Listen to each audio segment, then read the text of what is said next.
The sun beat down over the ruins of southern Iraq, once known as Mesopotamia, the cradle of civilization. In the late 19th century, European archaeologists stumbled upon buried cities with crumbling ziggurats and shattered statues. But their greatest discovery wasn't stone or gold. It was clay. Thousands of cuneiform tablets, preserved beneath the sands for over 4,000 years, emerged from the ruins of Sumer, Akkad, and Ur. Pressed with wedge-shaped symbols, these tablets told of kings, trade, laws, and agriculture. But among the economic records and hymns were stories far more ancient. Tales of sky gods, cosmic battles, and advanced knowledge that had no place in the Bronze Age. It wasn't long before scholars and later theorists began to ask, who were the beings the Sumerians described as the Anunnaki? Around 4000 BCE, the Sumerians emerged suddenly in the fertile lands between the Tigris and Euphrates. There was no gradual buildup, no tribal predecessors slowly evolving into urban centers. Instead, massive cities like Uruk appeared almost overnight, complete with written language, legal systems, irrigation, astronomy, and monumental architecture. Cuneiform writing, arguably humanity's first script, appeared already refined by 3100 BCE. It was not primitive. It was complex, systematic, and suited for documenting advanced knowledge. This abrupt sophistication puzzled historians. How did an ancient people leap ahead so drastically? The tablets suggest the Sumerians themselves credited their knowledge not to human invention, but to the gods. More specifically, to the Anunnaki. In tablet after tablet, the Anunnaki are described as powerful beings who descended from the sky. They governed over human affairs, divided the earth among themselves, and lived in ziggurats, their stair-step temples meant to bridge the distance between earth and the heavens. According to the Sumerian king list, the earliest rulers reigned for tens of thousands of years before a great flood reshaped the earth. These antediluvian kings were said to have been chosen by the gods themselves. In the Enuma Elish, the Babylonian creation myth, adapted from Sumerian sources, cosmic beings battled in the heavens before forming the world. The god Enki, in particular, is credited with fashioning mankind not from evolution, but from clay, infused with divine essence. To some scholars, this was mythology. To others, it was encoded memory, an ancient record of a real, technologically advanced race interacting with humanity in prehistory. In 1976, a man named Zecharia Sitchin released a controversial book, The 12th Planet. Drawing on his interpretations of Sumerian texts, Sitchin proposed a radical theory that the Anunnaki were not gods, but extraterrestrials from a distant world called Nibiru, which orbits the sun in an elongated 3,600-year cycle. According to Sitchin, the Anunnaki came to Earth over 400,000 years ago in search of gold, a metal they needed to repair their planet's atmosphere. Finding rich deposits in Africa, they genetically engineered early hominids to serve as miners. These new beings, humans, were a hybrid species, part earthly, part alien.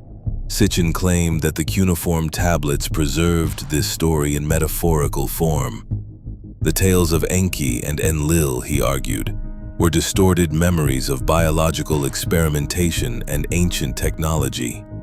Critics dismissed Sitchin's translations as flawed, but his ideas sparked a movement, one that fused ancient texts with extraterrestrial speculation. Whether or not one accepts Sitchin's theory, the Sumerians possessed knowledge that seems oddly advanced for their era. They accurately charted the movements of planets and stars, understood the 360-degree circle, and used sexagesimal, base 60 mathematics, still influencing our timekeeping system today. One clay tablet known as Plimpton 322 appears to describe Pythagorean triples over 1,000 years before Pythagoras lived. Their medicine included surgeries and diagnostic methods that echo modern practices. Their maps of the cosmos placed Earth as part of a solar system of 12 celestial bodies, not just the 5 visible to the naked eye. Did the Sumerians simply have an intuitive grasp of the cosmos? Or were they preserving knowledge far older than their own civilization? Among the tablets excavated at Nineveh and Nippur is the Atrahasis epic, an ancient narrative that describes how the gods grew weary of manual labor and created humans to serve them. When humans became too numerous and noisy, the gods sent a flood to wipe them out, except for one man, Atrahasis, who was warned in advance and built a boat. The parallels to the biblical story of Noah are unmistakable. But the Atrahasis predates Genesis by more than 1,000 years. Why does the same flood myth appear across cultures, from Mesopotamia to Mesoamerica? Some researchers argue that these stories stem from a common ancestral memory, perhaps of a real cataclysm that reshaped early civilization. Others, echoing Sitchin, wonder if the gods who caused the flood were once flesh and blood beings, not spirits, but visitors. The tale of human creation in the Sumerian tablets centers around Enki and the goddess Ninhursag, combining clay with divine essence to create humans. Some interpret this symbolically: clay as the body, divine breath as consciousness. But Sitchin and others see something more literal, a story of genetic manipulation. In their view, the term clay was a metaphor for DNA, the building block of life. Supporters point to statues of Anunnaki beings wearing wrist devices and helmets resembling modern gear. Some cylinder seals depict winged discs, rockets, or even beings in seated cockpits, though skeptics argue these are artistic conventions, not proof of technology. Still, the question remains: how did such detailed concepts of creation, astronomy, and law emerge so suddenly in Sumer? Mythology or memory? The idea of Nibiru, a rogue planet with an elongated orbit, has taken on a life of its own in internet forums and doomsday predictions. Despite NASA denying any evidence for such a world, believers remain convinced that it will one day return, bringing the Anunnaki with it. Sitchin believed Nibiru's last close approach occurred around 160 BCE and predicted its return in the 21st century.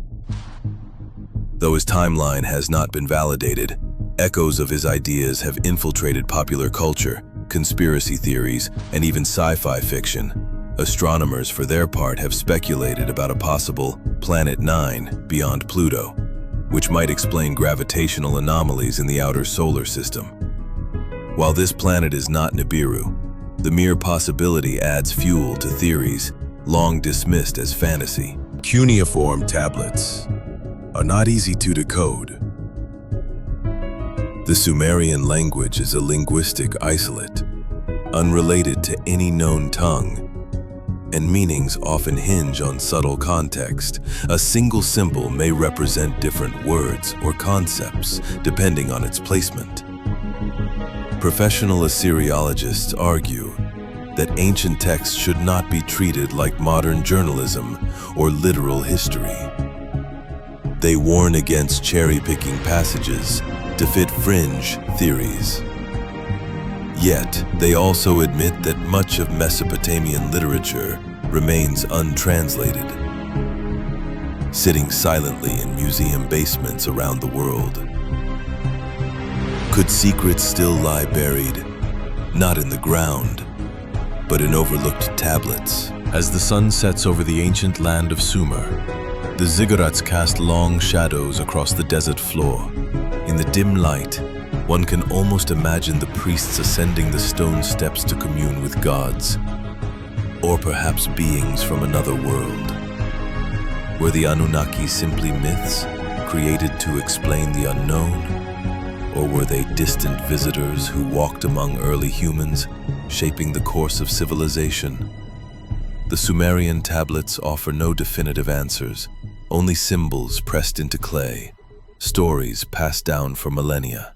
But their enduring mystery continues to captivate our imagination, inviting us to look deeper into humanity's oldest records and consider the possibility that we are not, and never were, truly alone. You've just explored another mystery with JB Animated Mysteries. If you enjoyed this video, don't forget to like, comment, and subscribe. And turn on notifications so you never miss a story where facts and fiction collide. Until next time, the truth is out there. Keep looking.